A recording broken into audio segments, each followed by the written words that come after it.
کم از کم 2 نسلوں کے خیالات اور معاملات کا جائزہ لینے کے بعد کسی نتیجہ پر پہنچا جا سکتا ہے کہ قوم کو سیاسی اور سماجی طور سے آگے کیسے بڑھنا ہے۔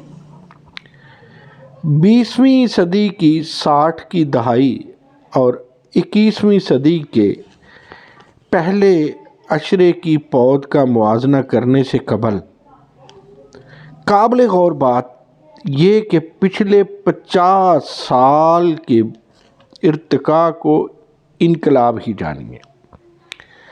50 سال سے پہلے دنیا کی تاریخ میں تغیر اس قدر سست تھا جو واقعتاً ارتقاء کی تعریف پر پورا اترتا، یعنی ایک ادنیٰ سی تبدیلی کئی صدیوں پر محیط۔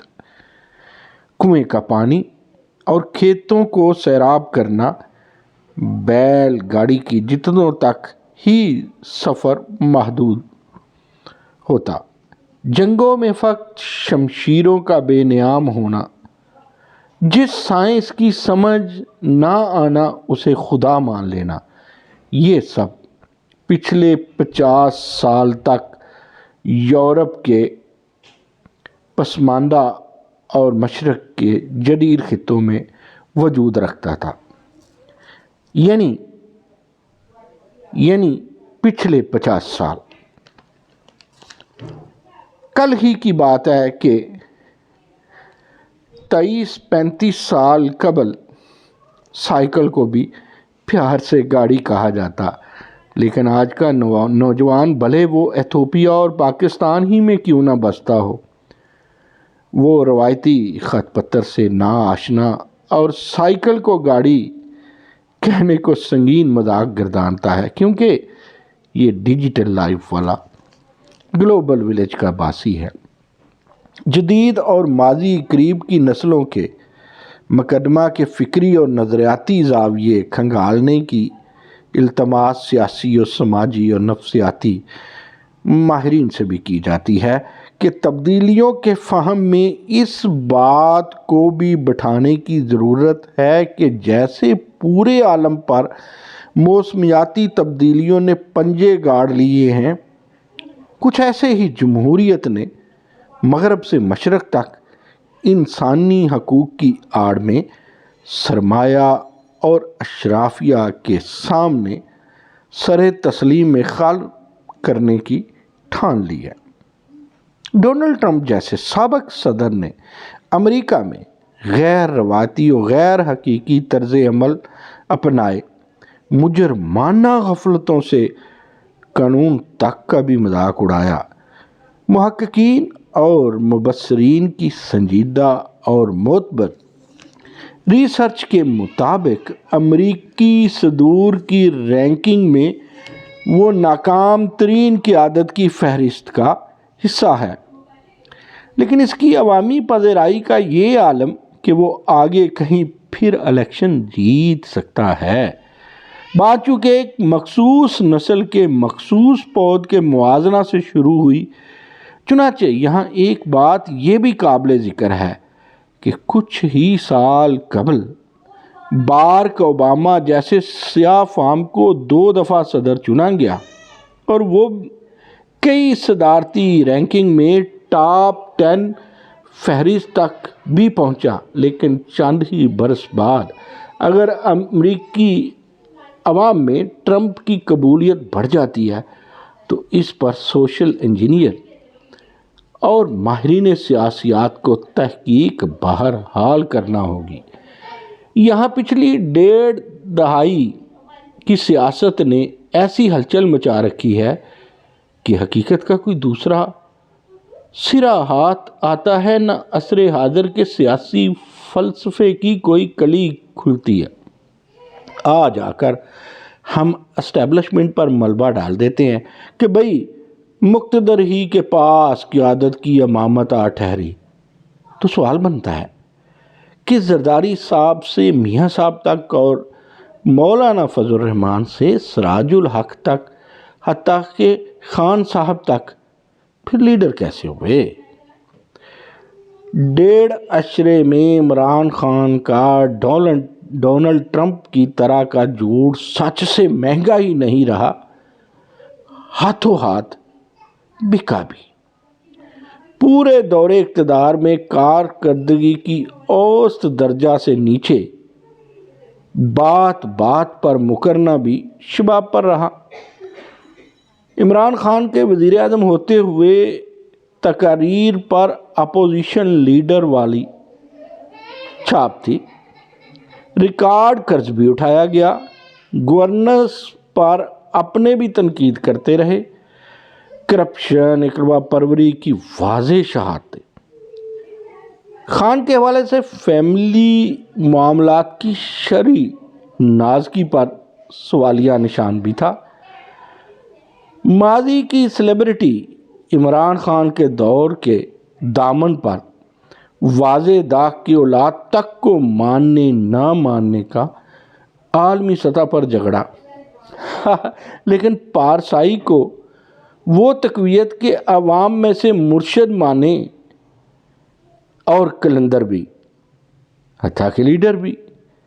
حالانکہ خان صاحب جب اقتدار کی کسوٹی پر آئے تو وہی روایتی رنگ ان کے بھی تھے، اور وہی روایتی لوگوں پر مشتمل ٹیم جس نے تبدیلی جذبہ یا تبدیلی اصطلاح کا برکس نکال دیا، مگر پوسٹ ٹروتھ اور گیس لائٹنگ کی بھرپور عمرانی صلاحیتوں نے ہر جھوٹ اور ہر وعدہ خلافی کے علاوہ دکھائے خوابوں کی نہ نظر آنے والی تعبیر کو بھی ملمہ کاری سے بدل ڈالا۔ ناکام وزیر اعظم عمران خان بیانیہ بنانے کے ناقابل تسخیر بادشاہ ثابت ہوئے۔ 10-15 سال شریف برا اور زرداری برا کہہ کر نوجوانوں کو خوب گرویدہ بنایا۔ آرٹیفیشل انٹیلیجنس کا وہ استعمال عمل میں لائے جو زرداری صاحب اور نواز شریف اور ان کی ٹیموں کے وہم و گمان میں بھی نہ تھا۔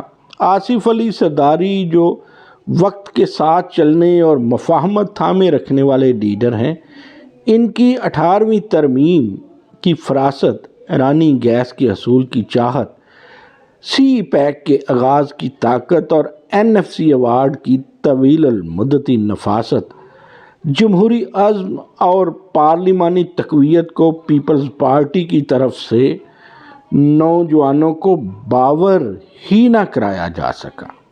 حالانکہ یہ کمال کی چیزیں تھیں جو پیپلز پارٹی سمجھا ہی نہ سکی آج کے نوجوان کو۔ بیشتر نوجوانوں کا مطالعہ پاکستان پچھلے 10-20 سال پر ہی جامد ہو کر رہ گیا۔ انہیں تو یہ بھی نہیں معلوم بٹو سیاست کو کوڑوں اور کلوں کی نظر کیسے بغیر ڈیو پروسیس اور بغیر فیئر ٹرائل رکھا گیا۔ اجی یہی نہیں، پیسیوں مار بھی دیے گئے۔ بہت سے لوگ مولانا زرداری اور شریف کے اس لیے خلاف ہو گئے کہ خان بھلے خود کچھ نہیں کرتا لیکن دیگر قیادت کے متعلق کہتا درست ہے۔ گویا ایک بڑا طبقہ کردار چھوڑ کر عمرانی گفتار کے پیچھے دوڑ پڑا۔ جس نسل نے خان کو کھیلتے بھی نہ دیکھا اس نے بھی ہیرو مان لیا۔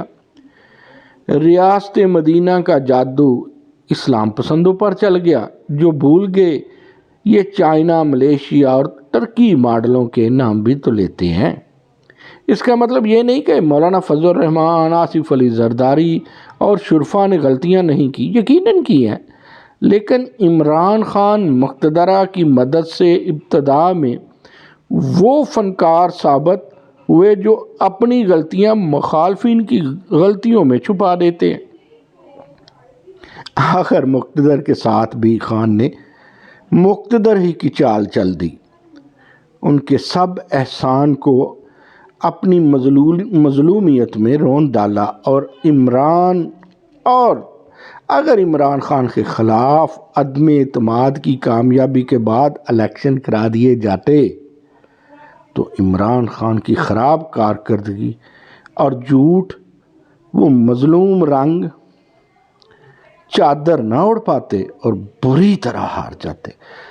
بعد میں IMF سے عمرانی غلط بیانیوں کا سامنا بھی مخالفین نے کیا اور مہنگائی کے کردہ اور نہ کردہ گناہ خود مخالفین نے سمیٹے۔ ہاں، حالیہ پود کو موٹر ویز اور گلوبل ویلیج سہولتیں ورثہ میں ملی ہیں۔ انہیں شریف ترقیاتی کمال یا بھٹو آئینی جمال کا ادراک تب ہوتا اگر 1970 سے قبل کا پاکستان نوجوانوں نے دیکھا ہوتا۔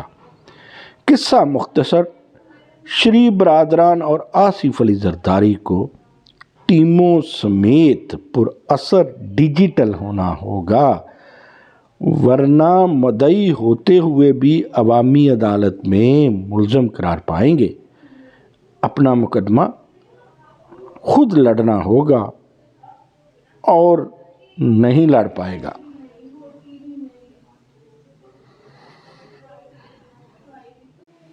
جی، اپنا مقدمہ خود لڑنا ہوگا، کوئی اور نہیں لڑ پائے گا۔ شکریہ۔